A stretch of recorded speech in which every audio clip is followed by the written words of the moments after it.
예, 하나님의 공평은 인간의 편협한 공평보다 더 수준이 높다라는 제목으로 말씀드린 거 하겠습니다. 인간들은 누구나 똑같은 일 했으면 똑같이 대접받고 싶어하는 그런 마음이 있습니다. 똑같이 일했는데 상대에 비해서 내가 좀 덜 받는다, 뭐 나눠줬는데 나만 소외됐다, 이런 굉장히 서운해하죠. 심지어는요, 어느 대학에서 강아지들을 대상으로 실험을 했는데 어떤 주인에게 명령을 수행하고 그 강아지가 순종했을 때 간식을 이렇게 줬습니다. 똑같은 강아지, 두 마리 강아지에게 똑같은 수행 명령을 내리고 한 명은 한 강아지에게는 간식을 주고 한 강아지는 안 줬습니다. 그러면 못 받은 강아지가 어떻겠습니까? 걔니까 뭐 못 받았겠구나, 그럴 것 같죠. 다시 주인이 불러가지고 먹이를 줬는데 걔가 고개를 돌리더라는 겁니다. 너무 신기하지 않아요? 개도 영적인 동물입니다. 어제 하도 저희 강아지 산책을 못 시켜주셔서 제가 오랜만에 진짜 한강에 데려가서 이렇게 갔는데 지나가다가 우연히 이문조 집사님을 만났어요. 얘가 막 짖어요. 얘가 사람 보고 절대 안 짖는 애인데 얘가 다 영적인 게 다 있구나. 아니, 이문조 집사님 위험했다는 게 아니라 웃어야 되는데 너무 예쁘니까 아유 잘생겼네 하고 너무 노려본 것인 것 같아요. 어쨌든 이 동물도 다 이런 영적인 존재, 물론 이제 뭐 영적인 존재라는 게 인간 같은 영적인 존재가 아니라 또 하나님이 만든 피조물이라는 거죠. 동물도 이런데 사람은 오죽하겠어요? 오늘 본문 여호수아 13장에 땅 분배에 관한 겁니다. 생각해 보세요. 12지파들이 다 좋은 땅 받고 싶어 하지 않았을까요? 헤브론 땅 다 갖고 싶지 않았을까요? 이스라엘의 초대 수도잖아요. 예루살렘 이전이 헤브론이었거든요. 거기서 다윗이 왕이 됐잖아요. 그 헤브론 땅을 다 갖고 싶지 않았을까요? 근데 그 땅은 누가 가져갔죠? 유다 지파의 이제 갈렙이 받아갔죠. 오늘 본문은 여호수아가 13장이 쭉 나누는데 특이하게 이제 모세 때 나눠주는 걸 다시 복귀시키는 장면이에요. 모세가 루벤과 므낫세 반 지파들 이렇게 나눠준 거예요. 근데 미리 잡아준 그 나눠진 지파들도 받았다고 의시되지 않았어요. 그 사람들 받은 다음에 자기 땅이 있는데 목숨 걸고 요단 건너편에 가서 싸우고 복귀했습니다. 그리고 나머지 지파들도 다 만족하고. 여러분, 우리 안에 있는 열등감, 불만, 괴로움 거의 99%는요 하나님이 나한테 왜 이런 환경을 허락해 줬을까? 불만, 또 불평, 또 다른 사람에 비해서 다 그런 거 아니에요?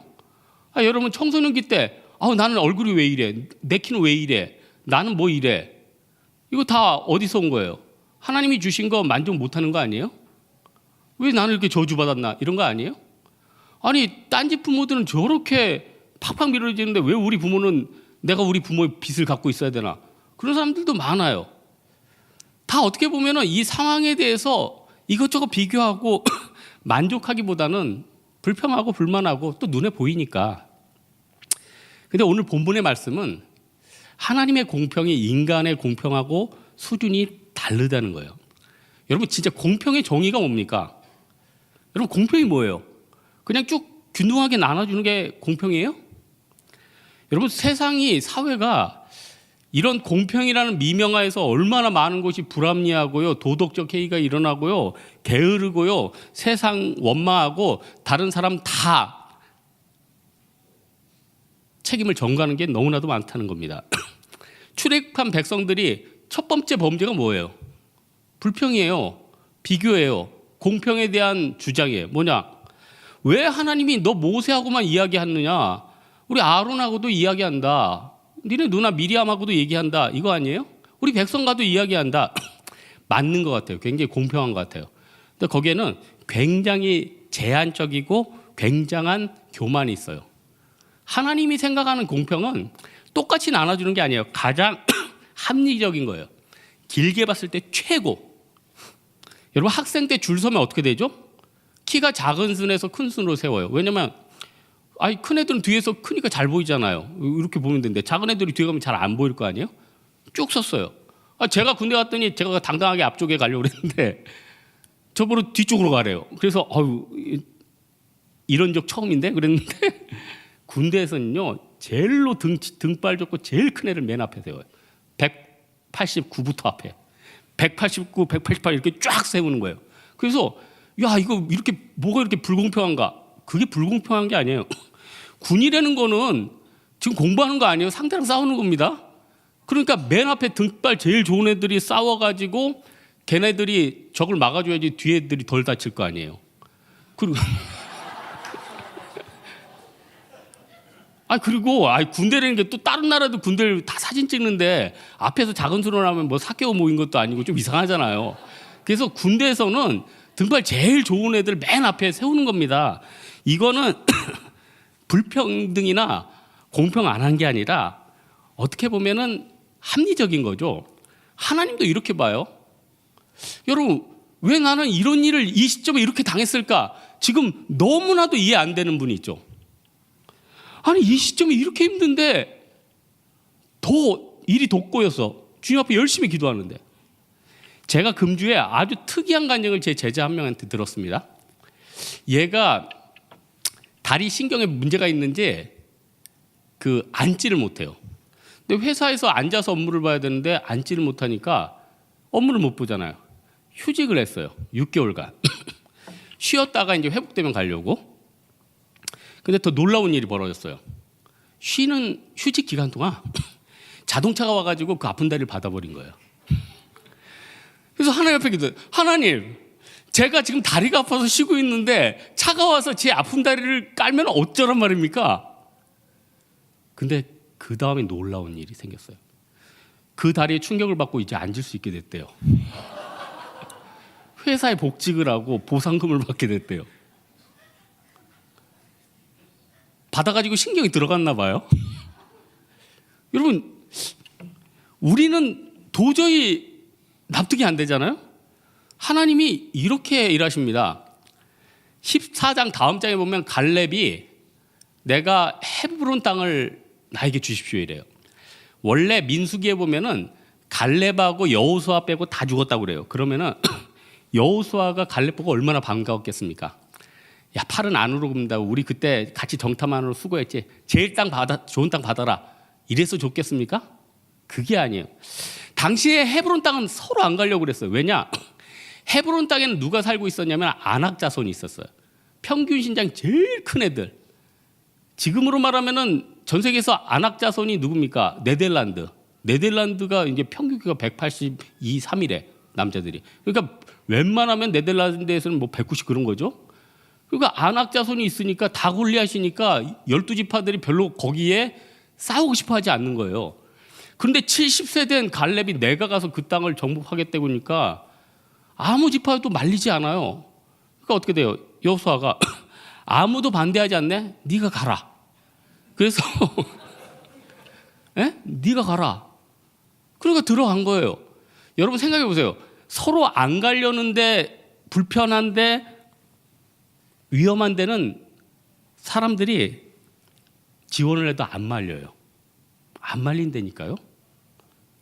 그렇다면은 그런 일이라 할지라도 하나님이 날 보내시면은 그게 어떻게 보면 유다 지파의 헤브론 그 산지와 그 유다 땅을 다 얻는 그런 축복이 된다는 거예요. 그래서 우리 잘 생각해 봅시다. 하나님의 공평은 인간이 생각하는 평범한 공평을 넘는 거다. 지금 내 주위에 벌어진 모든 상황들은 내일 또 그 다음 주가 지나면 전혀 새로운 부분으로 양상이 전개될 것이다. 이걸 믿으라는 거예요. 두 번째로는요.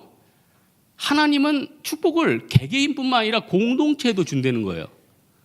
그러니까 여러분 개개인적으로 하나님 앞에 순종하면 그 사람은 복 받습니다. 근데 복을 2배로 받는 방법이 있죠. 공동체에 축복이 있는 곳에 내가 있는 거예요. 가나안 족속들이 이스라엘 백성들을 두려워한 장면이 이제 여호수아 보면 쭉 나와요. 근데 저는 예전에는 이게 좀 이해가 안 갔어요. 왜냐? 이스라엘 족속들은 뭐 거의 철기도 이제 사울왕 때까지 없었잖아요. 얘네들이 철기도 없고 무기도 변변치 않은데 왜 가나안 땅에 있는 사람들이 이스라엘 백성들을 무서워했을까? 옛날에는 이해를 못했는데 요즘 이해가 제대로 됐어요. 일단은 과거 재래식 전투 때는요, 인구가 중요한 거예요. 이스라엘 백성들은 200만입니다. 인구가 많으니까 일단 세상말로 쪽수가 많으니까 유리한 거예요. 또 하나 모세 한 명으로 똘똘 뭉쳐 있어요. 그리고 이 사람들은 죽음을 두려워하지 않아요. 아니, 여호와 하나님을 믿는 신앙인이기 때문에. 그러니까 다른 외국 군대들이 도대체 이 사람들을 감당을 못하는 거예요. 그래서 저는 곰곰이 생각해 봤는데, 저는 우리 민족인 이 북한이 정말 복음화돼야 되지 않습니까? 그래서 통일이 돼서 우리가 어떻게 보면 북한 사람들의 그런 경제적인 그런 데미지 이런 걸 다 없더라도 복음 증거하고, 또 어려운 곳에 있는 사람들이 너무 많잖아요. 복음적으로 통일되기를 정말 바라요. 계속 기도를 하죠. 그런데 가정하기도 싫지만은 만에 하나 전쟁이 나면 쉽지 않겠다 이런 생각을 해요. 왜냐? 이게 현대전은 장비라고 하지만은 뭐 탈환만 해서 끝나는 게 아니에요. 그 남아 있는 사람들은 계속 전쟁을 벌이는 거 아니에요? 계속 전쟁을 벌인다는 거 아니에요? 우리나라 넘어왔다. 그러면은 이제 사복 갈아입고 일반 피난민에 섞여서 내려오고 그 사람들 또 반대로 우리랑 싸우고. 이러면 이게 진짜 보통 힘든 게 아니거든요. 제가 이제 철원에서 군 생활했는데 조교가 그러더라고요. 니네가 최전방에 있으니까 니네가 앞에서 열심히 전쟁 나면 싸울 거라고 생각하지, 너희들은 싸울 일이 별로 없어 그러는 거예요. 왜냐? 우리는 전투사단이거든요. 저 같은 백골부대나 뭐 옆에 양구나 연체나 이런 애들은 전쟁 나면 1시간 동안 버티는 거예요. 장사포 떨어지면 계속 그거 맞고 빠바방 얼굴 터지고, 그러면서 1시간 있으면 다 전멸이 돼요. 그래서 우리가 다 이제 순교하고 하늘나라 가면은 뒤에 포천에서부터 이제 6사단 뭐 8사단 오뚜기 부대 이제 전투 예비 사단 애들이, 걔네가 진짜 싸움네. 싸움 걔네 목이야. 사실 우리는 앞에서 1시간 동안 필사적으로 막아주면 돼. 그 다음에 걔네들 전투 사단 애들이 올라와. 그러니까 작업은 우리 사단이 진짜 빡센데, 제가 3사단에 들어갔을 때 왜 3사단이냐? 삽이 3개 부러져야지 제대한다고. 삽이 3개 부러져야지 제대한다고 3사단인데 6사단, 8사단 얘네들이 행구를 엄청 해요. 왜냐하면 우리 다 죽으면 올라와가지고 싸워야 되니까. 그러니까 이 전쟁이라는 게 쉬운 게 아니에요. 그러니까 정말 일어나서는 안 되는 거죠. 근데 저는 시간 지나고 나니까 옛날에 우리나라가 진짜 전쟁이 날 뻔한 적이 한 번 있었거든요. 그때 어떤 대통령이 진짜로 북한을 폭격을 할 뻔했는데 왜 안 났나 저는 이제 알았어요. 그때 제가 군 생활하고 있었어. 여러분 오보라고 아니 94년에 진짜로 북을 폭격을 하려고 그랬는데 제가 그때 20대 초에 군대에 있었다니까.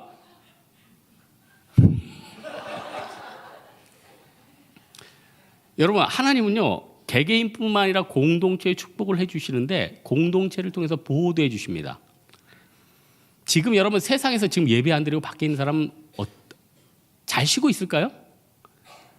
교회를 떠나고 시간 많고 주말 잘 보내는 분들은요 세상에 온갖 사람들이 자기를 공격을 하고 있어요. 직장에 있는 막 상사 선배들이 지금 공격하고 있어요. 학교 선배들이 나를 갈구고 있어요. 친척들이 나랑 트러블이 있고 있어요. 온갖 세상이 나를 향해서 대적하고 있다니까요. 그래서 주말에 교회는 안 가는데 쉬지를 못해요. 왜 쉬지 못할까요? 하나님을 떠났는데 그 안에 평강이 있고 쉼이 있으면 그게 더 이상한 거 아니에요?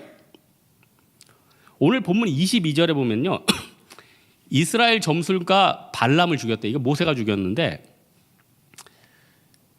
발람이 누구냐면은 좀 신비한 능력이 있었나 봐요. 물론 이제 주술적인데 이스라엘을 저주하라고 이제 발락 왕이 부탁을 한 사람이에요. 근데 그 사람이 저주를 할 때 입속에서 계속 축복 얘기가 나왔죠. 왜 축복 얘기가 나왔을까요? 하나님이 발람에게 나타나가지고 너 축복하면 안 된다. 저 공동체는 내가 사랑하는 사람들이다. 결국 입이 3번이나 막혀가지고 저주를 못했어요. 여러분 하나님은요 우리 개개인뿐만 아니라 공동체도 축복해줘요. 그렇다면 절대 해서는 안 될 게 뭔지 아세요? 공동체가 서운해질 때가 있어. 꼭 있어요. 우리 팀이 너무 좋다가도 우리 팀이 서운해질 때가 있어요. 담임 목사님이 너무 사랑스럽다가도 너무 미울 때가 있어요.